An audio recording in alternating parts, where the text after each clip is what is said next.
অন্তর্বর্তীকালীন সরকারকে উদ্দেশ্য করে বৈষম্য বিরোধী ছাত্র আন্দোলনের সমন্বয়ক হাসনাত আবদুল্লাহ বলেছেন, যতদিন পর্যন্ত সাংবিধানিক প্রতিষ্ঠানগুলো নতুনভাবে সাজাতে না পারবে ততদিন এই সরকার ক্ষমতায় থাকবে।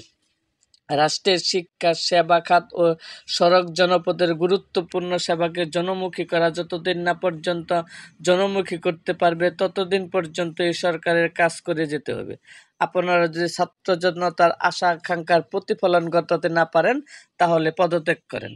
মঙ্গলবার 10ই ডিসেম্বর বিকাল রাঙামাটি কেন্দ্রীয় শহীদ মিনারে বৈষম্য বিরোধী ছাত্র আন্দোলনে আয়োজিত মতবিনিময় সভায় তিনি একথা বলেন। হাসনাত আবদুল্লাহ বলেন, আমরা শুনেছি বর্তমান সরকারের অনেক চিকিৎসার জন্য সিঙ্গাপুরে যাওয়ার প্রস্তুতি নিচ্ছে।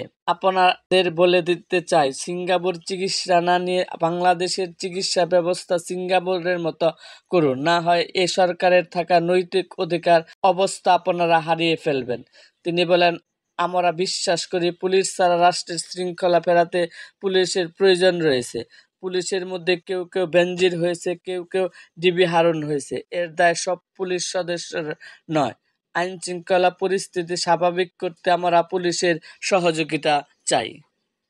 এই সমন্বয়ক বলেন, বিগত ফ্যাসিবাদী সরকার হাই হেট পলিটিক্স প্রজন্ম তৈরি করে জনগণকে একে অপরের মুখোমুখি দাঁড় করিয়েছিলেন। আমরা সেই রাজনীতি অসচেতন প্রজন্ম চাই না। আমরা চাই বর্তমান প্রজন্ম রাজনীতি সচেতন হয়ে গড়ে উঠুক। পাহাড়ের সমস্যা নিয়ে হাসনাত আবদুল্লাহ বলেন, পাহাড়ে অনেক সমস্যা বিদ্যমান রয়েছে। আমরা বর্তমান সরকারের কাছে আহ্বান জানাই, পাহাড়ের সুশিক্ষা ও উন্নত চিকিৎসার ব্যবস্থা নিশ্চিত করতে হবে। আমরা জানতে পেরেছি পাহাড়ে বর্গা শিক্ষক ব্যবস্থা রয়েছে, যারা বিদ্যালয়ে না গিয়ে অন্য আরেকজনকে শিক্ষকতা করেন। তাতে শিক্ষার গুণগত মান ধারাবাহিকভাবে হ্রাস পাচ্ছে।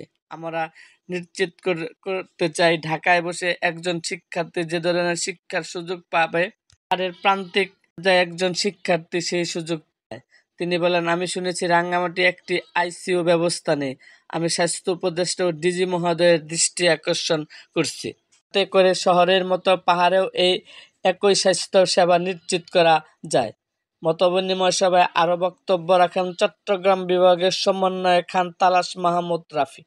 এরকম আরও ভিডিও পেতে এবং রাজনৈতিক অঙ্গনের নানা ঘটনা ও ইতিহাস জানতে আমাদের মুক্তাগাছার ইতিহাস মিডিয়া ইউটিউব চ্যানেলটিকে সাবস্ক্রাইব করুন এবং পাশে থাকা বেল আইকনটি বাজিয়ে দিন।